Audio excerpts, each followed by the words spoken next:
పంచదశేన మధ్యమిదం వాతేన పెట్టేసి వాతేన సగరేణ రక్షా రక్షాబంధన ముహూర్తస్సు ముహూర్తోస్తు రామచంద్రస్వామినః అనంతాశ్రమాధికార యోగ్యతా సిద్ధ్యర్థం సువర్ణ యజ్ఞోపవేత ధారణం కరిష్యే. ఇప్పుడు స్వామివారికి యజ్ఞోపవేత ధారణ జరుగుతుంది. మరి అనంతాశ్రమాధికార యోగ్యత అంటే స్వామి ఇప్పటి వరకు బ్రహ్మచారిగా ఉన్నాడు. మరి ఈ యొక్క మండపానికి విచ్చేశారు వివాహం చేసుకుందామని.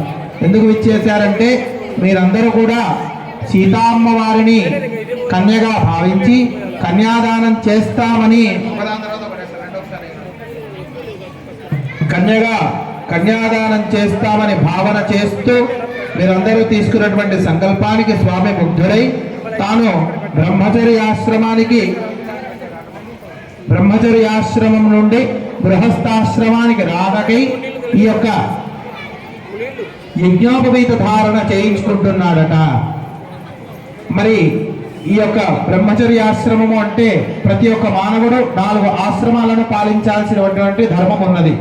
మనిషి అయి పుట్టిన తర్వాత ముందుగా చదువుకునే సమయంలో బ్రహ్మచర్యాశ్రమాన్ని, చదువు పూర్తయిన తర్వాత గృహస్థాశ్రమాన్ని, గృహస్థాశ్రమ ధర్మములన్నీ పూర్తయిన తర్వాత వానప్రస్థానాశ్రమాన్ని, వానప్రస్థానంలో పండితులైనటువంటి వారు సన్యాసాశ్రమాన్ని కూడా స్వీకరించుతూ ఉంటారట.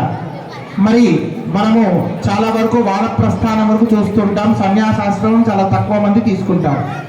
అలా ఇప్పుడు స్వామి గృహస్థాశ్రమంలోకి వస్తున్నారట.